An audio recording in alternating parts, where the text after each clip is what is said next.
Funding for This Is Nashville comes from you, our listeners, and Pinnacle Financial Partners, an equal housing lender committed to helping Nashvillians in changing neighborhoods stay in their homes with specialized home equity lending. Learn more at pnfp.com/home. I'm Khalil Ekolona, and this is Nashville.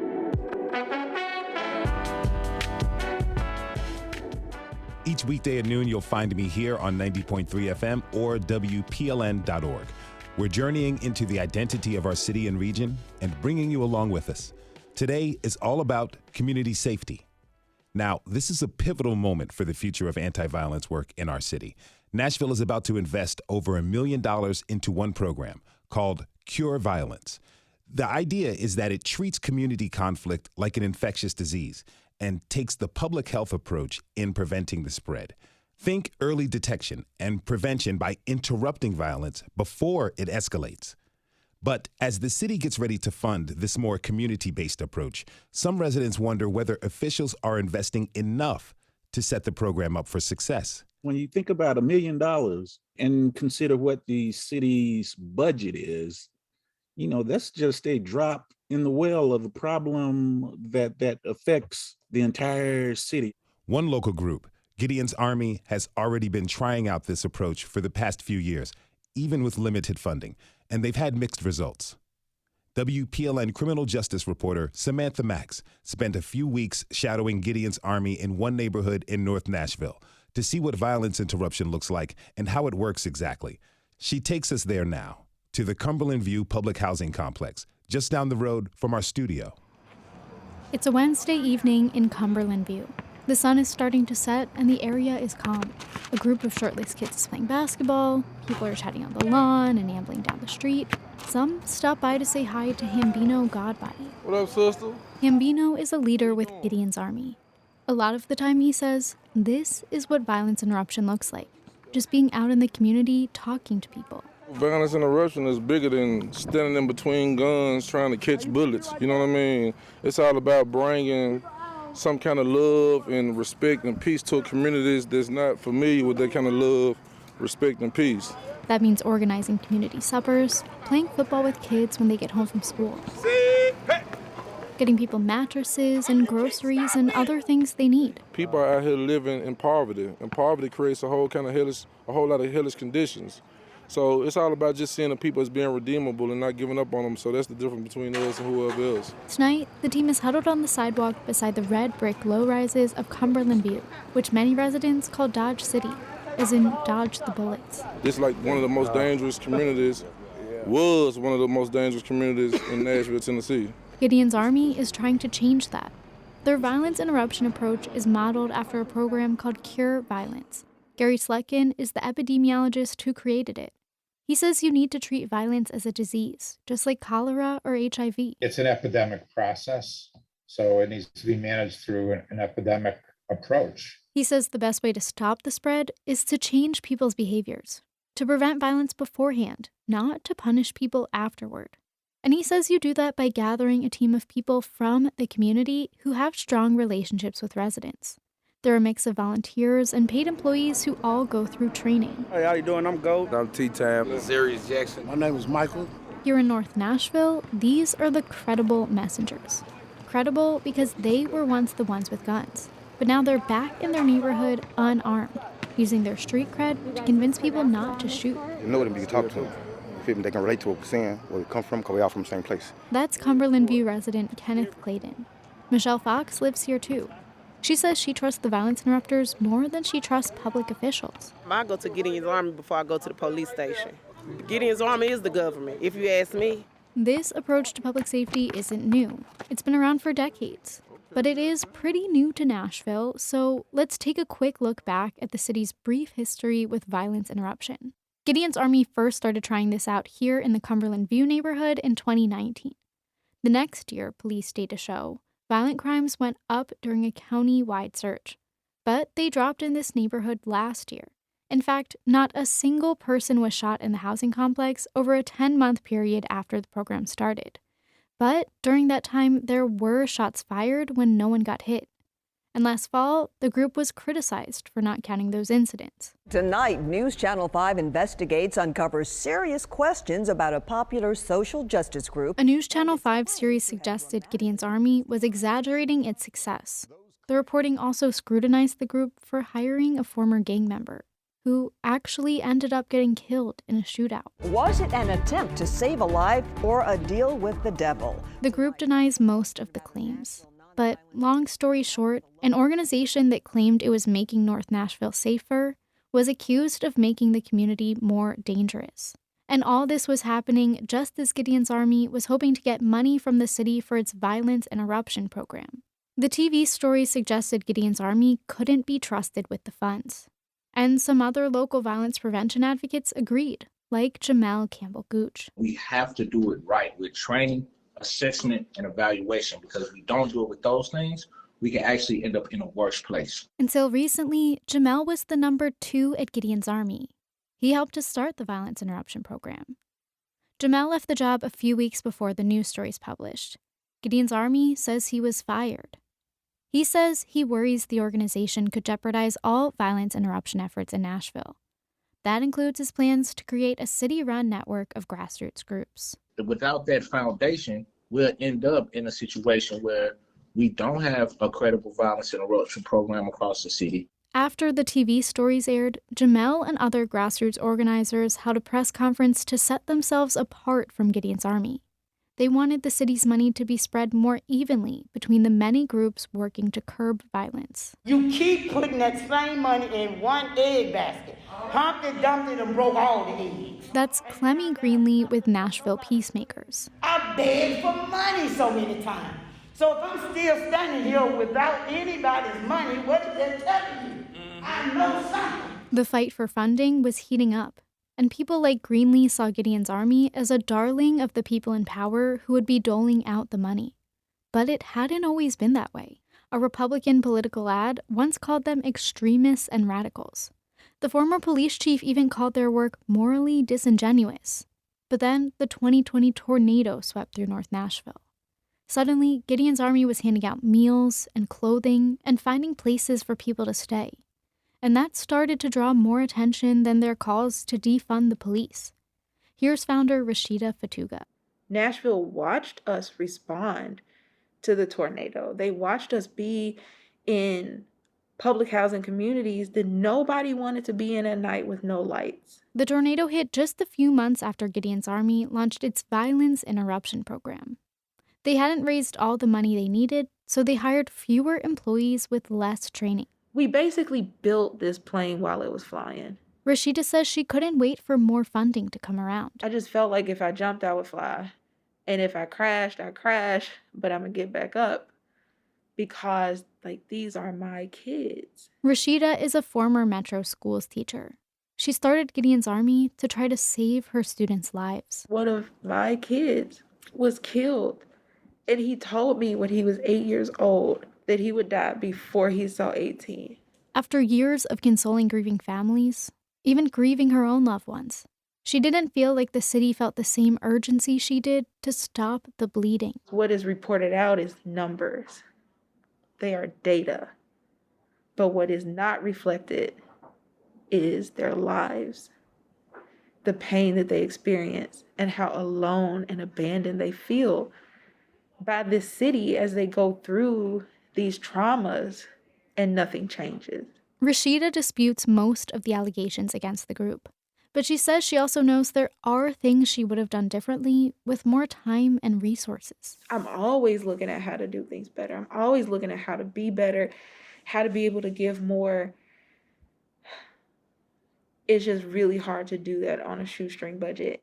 When you think about $1 million and consider what the city's budget is, that's just a drop in the well of a problem that affects the entire city. Larotha Williams is a local historian who has made it his mission to inform the public about Nashville's past.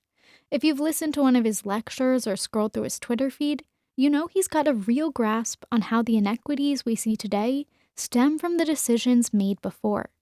He says officials often settle on short-term remedies instead of thinking more deeply about the root issues driving violence. Is it poverty? Is it perhaps some actions or things that we are doing that discriminate both directly and indirectly against Black people? So that would cause us to take a look at the schools, jobs, housing, and our history of dealing with them. Last month, the city started accepting applications for a nearly $2 million violence interruption pilot program in North Nashville. That might sound like a lot, but for context, $240 million went to policing this past year. And multiple groups will likely be vying for the same small pot of money. Nonprofits have until late April to apply. But in the meantime, the work continues, with or without city funding.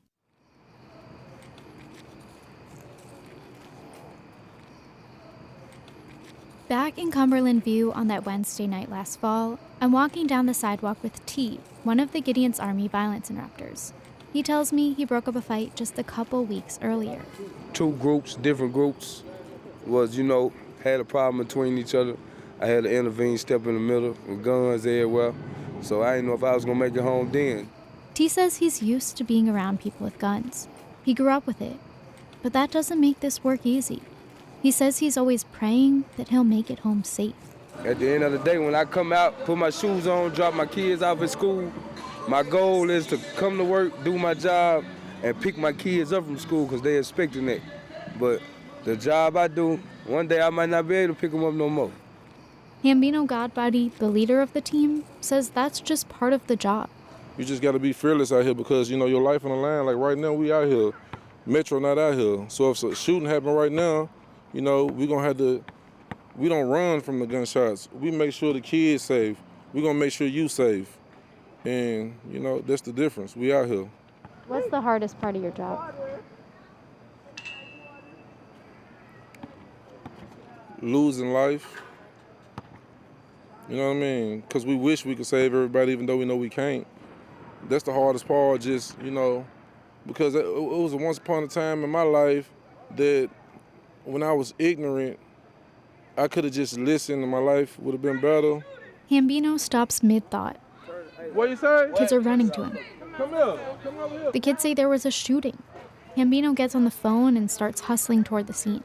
By now, adults are shrieking for their kids to get inside. You gonna check on it? No one gets hit by the bullets that night, but the gunshots send a chill through the community all the same. On nights like this, Rashida Fatuga is sad. She's frustrated. She knows there aren't enough violence interrupters to be in all places at all times. And that means shootings are still something the residents of Cumberland View have to worry about. The process isn't perfect, she says, but she's still hopeful. It's really beginning to shift community culture.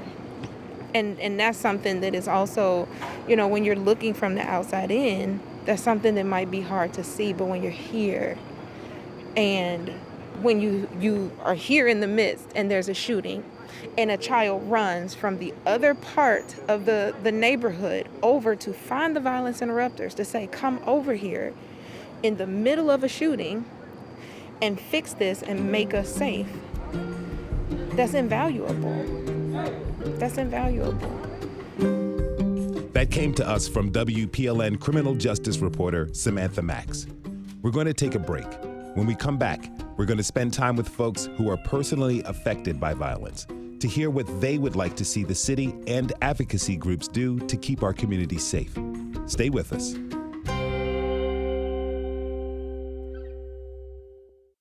Funding for This Is Nashville comes from you, our listeners, and Music City Prep Clinic, Nashville-based provider for PrEP and offering comprehensive sexual health services in an environment designed to be safe, professional, and shame-free. Learn more at musiccityprep.org. I'm Khalil Ekolona, and this is Nashville. As the city prepares to invest nearly $2 million in community-based violence prevention work, we find ourselves at a pivotal moment for the future of public safety in Nashville. As officials deliberate, we want to spend time with community members who are personally affected by violence to get a better sense of what this is like and find out what they would like to see the city do to keep our community safe. I'd like to welcome my first guest, Susie McClendon from Mothers Over Murder. Thank you for joining us. Welcome to This is Nashville. Thank you for inviting me. Well, Susie, how are you? I'm doing good. Wonderful. I'm glad to hear that. Can you tell us about your son, Eric? What was he like? Eric was our household comic. He always made everyone laugh. He always joked. We had fun. Eric was part of our everyday life. He made our household happy, fun. He also was the same way in school. He played sports from the age of 4 till he was in high school. Then he became a father, which he loved and adored his daughter. He was just an average kid that liked to have fun. Do you have a favorite memory about Eric that you can share with us? Yes. We had went out of town, and Eric got lost. And Eric is redheaded, so he's always easy to point out. When I found Eric, he was having a meltdown. He's like, "Mama, you just left me like that." I was like, "Eric, I didn't leave you." So all that day, he went around telling everybody, "My mama left me. He was only 8 at the time. My mama left me. Why would your mama leave you in a place that's unfamiliar?" And we laughed about that all the way up until he was grown. I said, "Remember that time you always told people I left you?" He's like, "You did leave me." No, I didn't. Eric was Eric. He was just a fun child. Yeah, he sounds like it. Now, yeah. How has Eric's passing affected your family? Me personally, I'm still stuck on December the 7th of 2017. I can't get past that my son is really gone. And my children, in between 2017 till today, has also lost a brother to homicide. So they lost 2 brothers to homicide, and they lost a father to cancer. So my children are being affected left and right, and they still haven't got over the passing of Eric. So my children is really having a hard time right now. So I try to ship all my support to them right now. I'm really sorry to hear this tragedy overcome and fall upon your family. I express my deepest condolences to you. You know, I want to ask you about police. I'm curious, what was your relationship like with police before your son's death? I didn't have no problem with the police. I thought we all lived equal lives and everything was fine. I never had a run-in with the police. I'm an Army wife, so I always was, uphold the police to their standards. Anything in government force I always looked up to until Eric passed. How has it changed since then? Let me see. How can I quote this? The non-caring, the chalant, he's murdered. That's fine. There's been plenty of evidence in my son's case with no arrest. It's like when I go to the police department to talk to the detective over Eric's case, they don't even acknowledge you enough to take you into a private room and speak with you. They speak with you in the open lobby where everybody can hear what you're talking about. And then the district attorney, I had a conversation with them back in October, and I was asking them, could they find the video that my son was murdered on? And he just laughed like it was okay. He was like, well, there was a lot of homicides in 2017. Okay, but I'm talking about December the 7th, 2017 at approximately 9:30 at McClendon. And till this day, I still haven't got a call back from the DA. If you're just joining us, this is Nashville, and I'm your host, Khalil Ekalona. We're talking this hour about violence in Nashville and what our fellow community members would like to see happen to keep us all safe.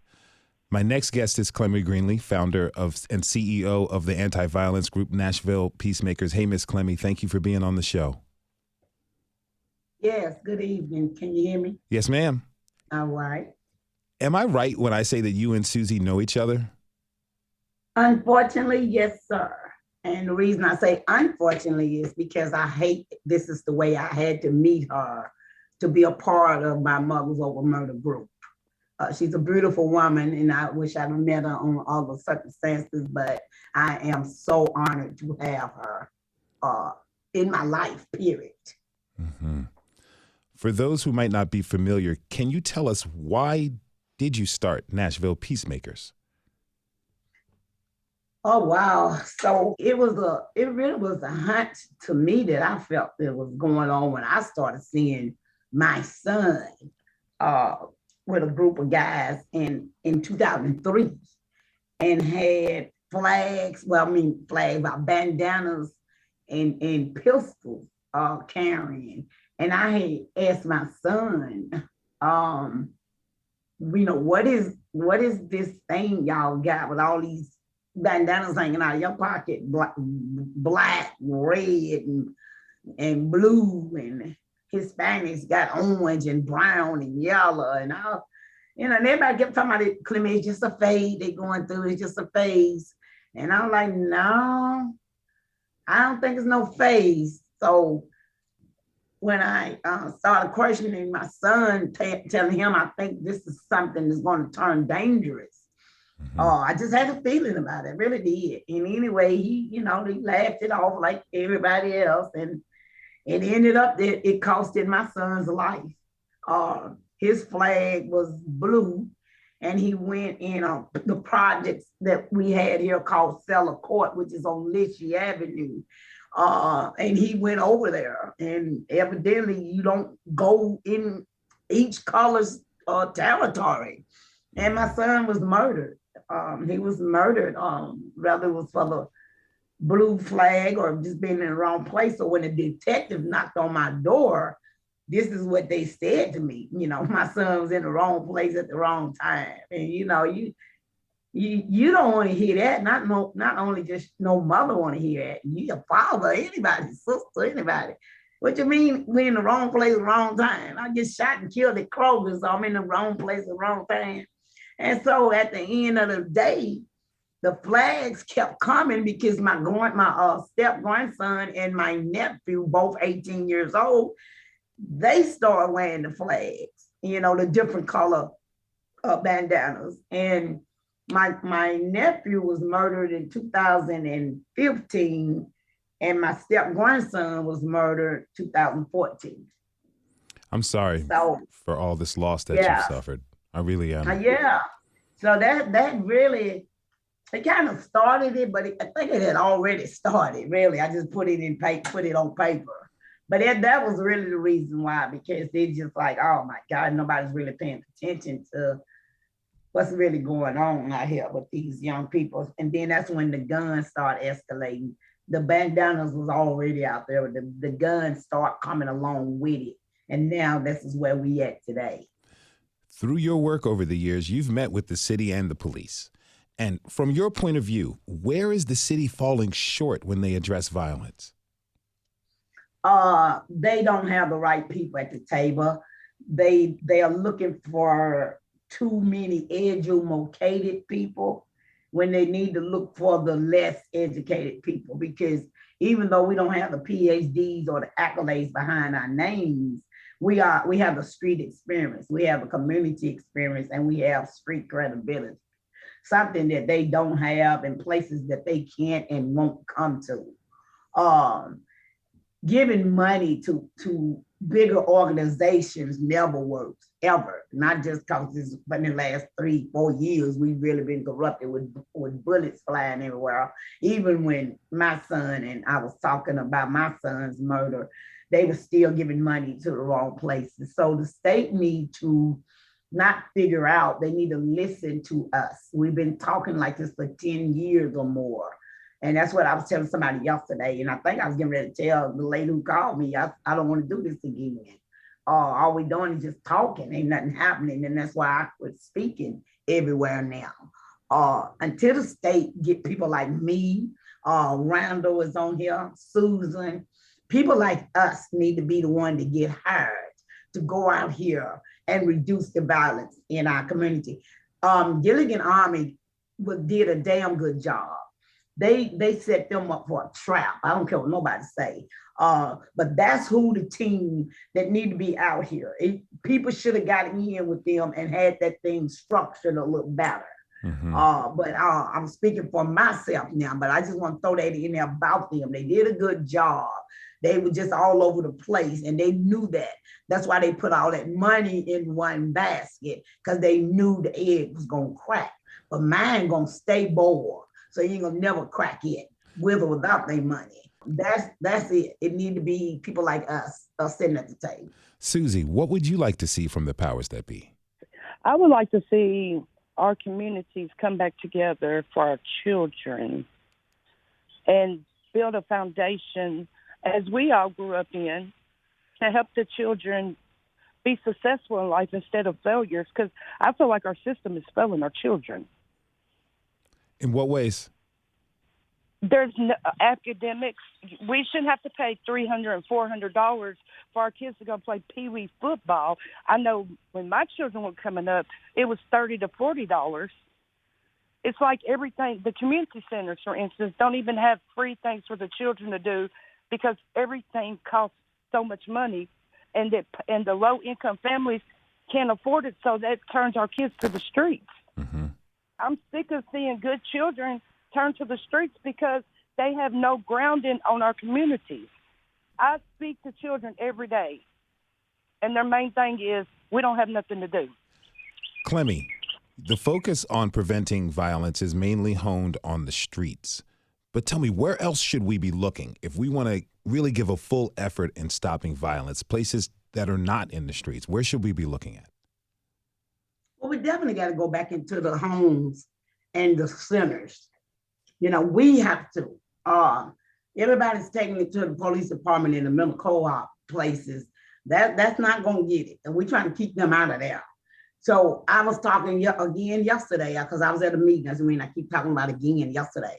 When I talk about one porch at a time, that means that we, no matter how we finna get cursed out, how many people finna tell us no, we got to go back to those porches. Like Susan saying, the system is failing our kids, but we are failing our kids too. And so we have to go inside the homes. We have to go back inside the schools to speak on stuff like what Susan talking about. And we have to go back inside the centers, because that's where they all are at. And people like us have to go organize in there. But people that's over the board, the school board, and the school system, is certain things they won't let you come in and do and say. So that's why I always holler about we have to get them in the street, because you're not going to be able to do what you want to do with them on the inside. So the basic part of all of this is getting back in their homes. We got to go back to the communities. We got to go back to the village. I got a phone call a couple of nights ago. Well, I don't know. I know y'all probably saw it on the news, where the 14-year-old killed his mama's boyfriend. Did y'all see that? I'm not familiar with that, no. Okay, well, yeah. So it's in the homes. We got to go back to the homes. But you can't go back to the homes because you're in somebody's business. Going to people is like you got to lure them in. You cut the price at Walmart. You lured me in to go buy that dress. So when I go to their home, I got to go with something, a pick bag. I'm ready to pay their light bill up for a month. Or here go a $500 on your rent. Or here goes something for your condo. I got to get in there to lure them in to trust me and believe that I'm going to love on you and teach you and educate you one porch at a time. That's where I'm heading at for this year. Susie, what do people who have not been directly affected by violence not understand about the problem? The gun violence. They don't understand, like, I'm going to use myself for instance. Before Eric got murdered, I didn't care what was going on in the streets. All I cared about was going to work and paying my rent. But now I talk to people, they're like, okay, it sounds interesting, but when it's time to act, they don't want to act because guess what? They're not in our shoes. So they don't know how we feel. We're trying to stop you from getting to our shoes because it's not a good feeling. I never dreamed I'd be talking about a child being murdered. People don't understand what's going on until it's in their household, and then it's too late. When all we try to do is take you under our wing, help you understand what's going on in the streets. That is Susie McClendon. Thank you very much for joining us. Also, thank you to Miss Clemmy Greenlee of Nashville Peacemakers. I want to thank you both for being on the show. When we come back, we'll continue our conversation about this pivotal moment for the future of anti-violence work in Nashville and invite a few guests who are taking on the issue of violence from slightly different angles. Stay with us. This is Nashville.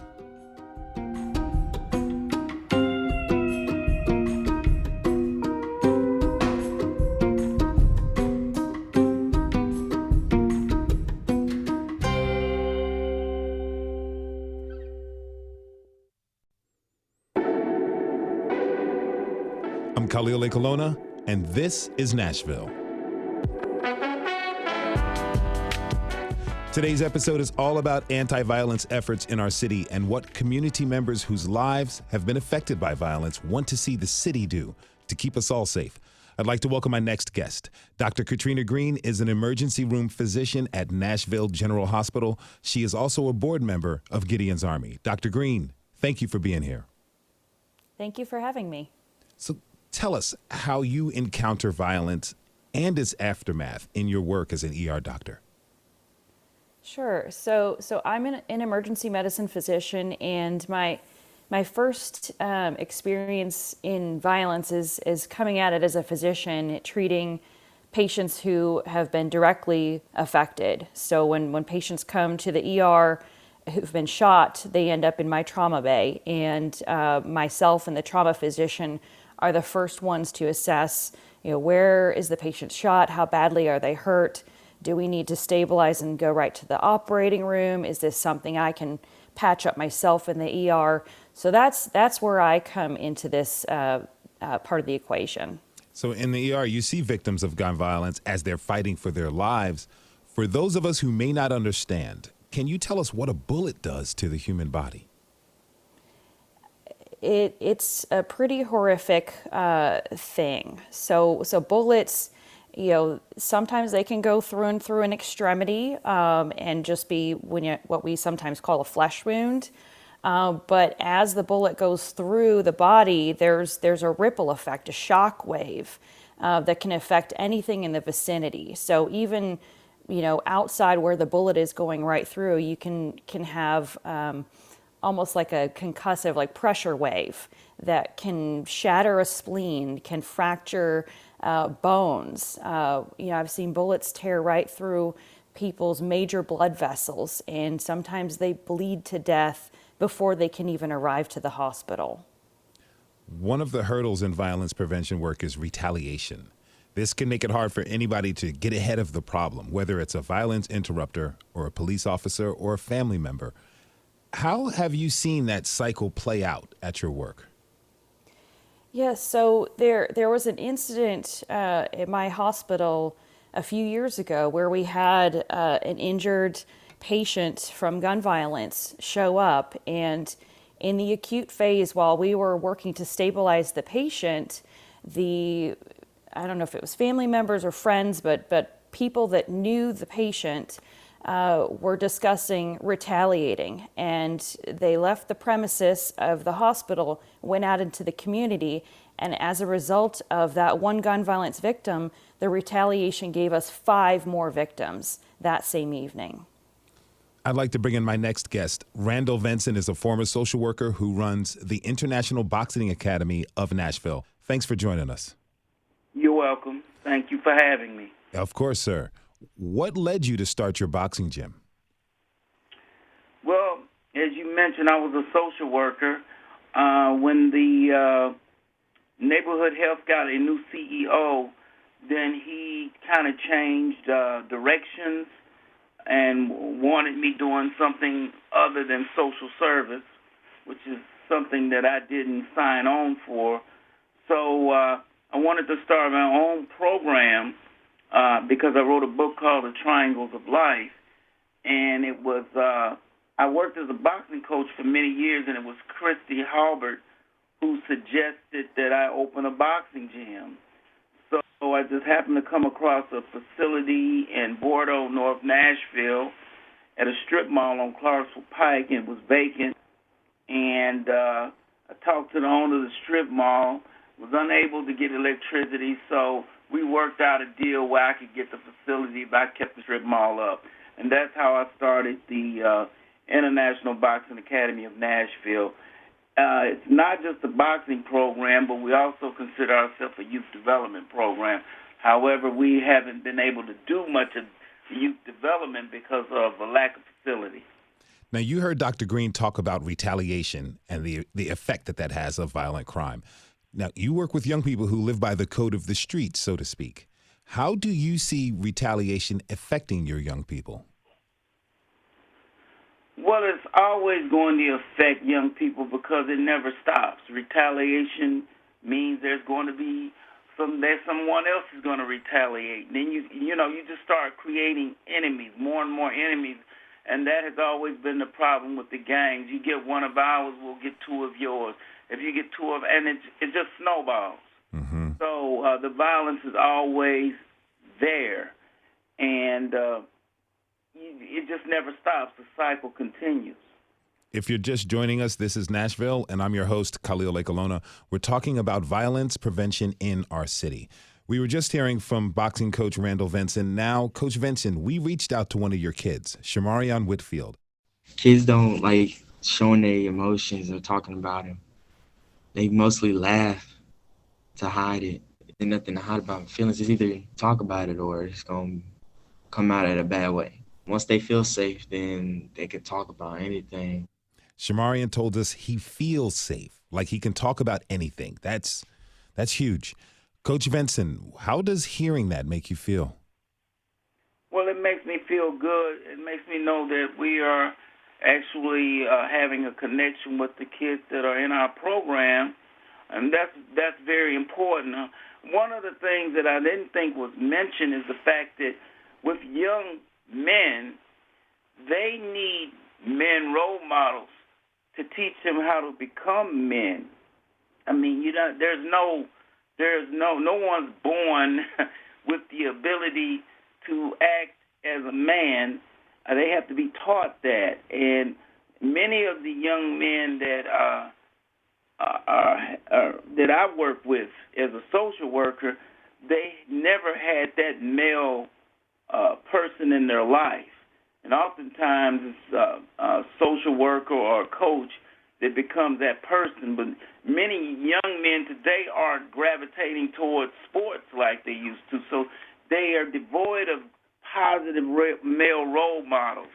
And so that's another thing that I think we provide, because we do have men coaches. And we make sure that the men that coach at our facility offer some wisdom that help young boys become men. So at your gym, it's not just about training these young boys to be boxers and fighters and getting them physically fit, but we're also working on their character as well. Exactly. I mean, because you have to have positive character even to be a successful boxer. I mean, people associate boxing with just violence, but it's more than that. It's the ability to think. It's the ability to have critical thinking. It's the ability to understand that for every action there's a reaction. So you always think about what the reaction is going to be before you do the action. You know, if I do this, what is going to happen? It's the same thing in life. And many of these young men don't have good critical thinking skills, so they act before they even think about it. And for example, I had a situation where I talked to a young man that committed a murder, and one of the things I asked him is, what were you thinking? He couldn't answer me because he wasn't thinking. So there's no critical thinking skill involved. So I've always been a firm believer in critical thinking skills and providing knowledge and letting young men and women know how the world works. For instance, we've had young people that live in the housing project. They assume that's their home. So that's not your home. That's the government owns that home. You don't. And so these are things that we try to educate young people on. We talked a bit in our last segment about the money the city is preparing to invest in violence prevention work. But I have to ask, what else would you like to see the city do to help? Or is giving money all they could do? Dr. Green, I'd like to hear your comments.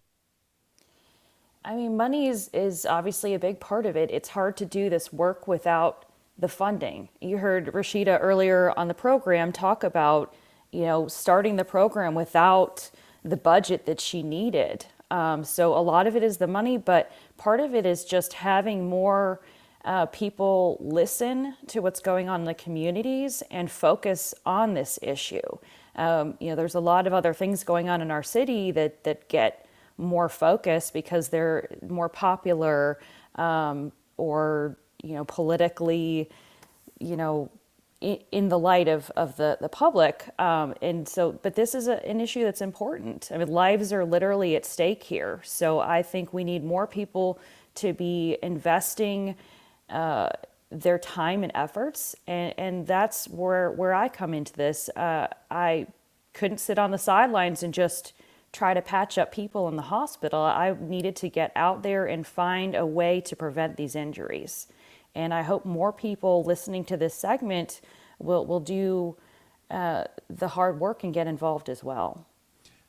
How hard was it for you when you decided to really get involved in this work, the same way you're imploring listeners to? I mean, initially, it was hard for me to even figure out who to talk to. I came into this as a result of watching teenagers die and bleed out in my emergency department and wondering, how do you prevent violence? Where do you start? And so my research led me to the Cure Violence group program out of Chicago. And so I reached out to them to find out, how do I start a program like this in my city? And this was a couple of years ago. And I had no idea. I hadn't heard about Gideon's Army and Rashida back then. Cure Violence pointed me in her direction, and we met, and I just really fell in love with the concept of violence interruption and what her group was trying to do. I felt that there was more that could be done should her group get the funding to do so. I really wanted to be able to have violence interruptions available in my hospital in real time. To prevent that retaliation that we saw, that one case, that one victim led to 5 more. I felt like if we had violence interrupters that were on call, that we could call into the hospital, be out there in the waiting room, that's the piece that we're missing as medical professionals. We focus on the immediate, this is a patient we have in front of us that has bullet holes in them. Where's the injury? How do we save their life? We're focused on that. And the piece that gets forgotten is the family members and the loved ones that are in the waiting room having no idea, are they dead? Are they alive? What's going on? How bad is it? And while they're out there, that's a time that we could have someone in the waiting room with them, advocating for them. It's a terrible time for the family because of the uncertainty. I'd like to loop back a little bit. Coach Renson, what would you like to see the city do to keep communities safe? Well, quite naturally, as stated by the other guests, it does require funding, but it also requires making sure that the organization that you're providing the funding for is actually going to do the work that they say they're going to do. And because, I think a lot of times, from what I've heard, a lot of times people are hesitant about who they give their money to. And, we have been struggling as far as we've gotten some, but not a significant amount to keep our program going. We need more funding. And that's the bottom line. I mean, because what I try to do is I want to train individuals to be leaders, because we need more leaders in the community. We have plenty of followers, but we have no leaders. And leaders need to be trained by people who have the wisdom and the knowledge to provide leadership for young people. We need more young leaders. That requires funding, or institutions where we can house our organizations, because nothing's free in this society, and we're spending hundreds of millions of dollars on infrastructure to build new housing for new people coming in, and that's all well and good, but at the same time, You want a safe city. And in order to have a safe city, you need institutions that are going to develop young people so that they're out there doing something productive rather than doing something that's destructive or self-destructive.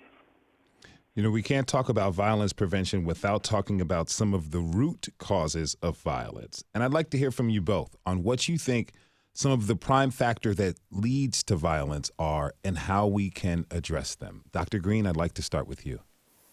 Sure. I mean, when you think about the root causes of violence, I think a lot of that comes down to the same issues that cause poverty, or poverty in and of itself. We did see a spike in violence in 2020, just like almost everywhere around the country, because people were hurting. Everything shut down and people were out of work. People didn't have income. Desperate times, desperate measures. And so, we need to address poverty. We need to address the lack of affordable housing here in Nashville. And one piece of the puzzle is also the gentrification that's happening in our city that is pushing people out of the neighborhoods where they live and into other areas. We've seen a spike in violence directly related to that as North Nashville gets gentrified, and a lot of those people get pushed into South Nashville. So that area has seen a big spike in violence recently as North Nashville violence levels have dropped. Coach Vinson, I'd like to hear from you. I'll give you the last word. I agree with the doctor on the poverty and everything, but it would be remiss if we didn't mention that there's a glorification of violence in our culture, in our entertainment. That also leads to a lot of violence. People, it's not art imitating life. Oftentimes it's life imitating art. So we see a glorification in violence. And again, people need a value system, and they need to value life, and they're not taught to value life. They're not taught to value themselves. And this comes down to education and knowledge. So you need to have that as well. You need to have that component as well as just trying to lift people out of poverty. Yes, you lift people out of poverty, but you also have to provide the knowledge and the wisdom so that there's a healthy set of values to keep people from committing violence. And also having people realize that it's value in maintaining life and not trying to take life. That has to be instilled. That is Coach Randall Vinson. He was joined by Dr. Katrina Green. Thank you both for joining us. We want to thank everyone who tuned in this hour. This is Nashville is a production of WPLN News and Nashville Public Radio. Listen back to this episode at thisisnashville.org or wherever you get your podcasts. Our producers are Steve Harouche, Rose Gilbert, and Tasha A.F. Lemley. Our digital lead is Anna Gallegos Cannon. Michaela Elias is our technical director. Our executive producer is Andrea Tudhope. The masterminds behind our theme music are LaRange and Namir Blade. Very special thanks to Reverend Davey Tucker, Sheila Clemens Lee, Vera Wyatt, and WPLN's Samantha Max. This is Nashville. I'm Khalil A. Colonna. We'll see you tomorrow, everybody. And be good to each other.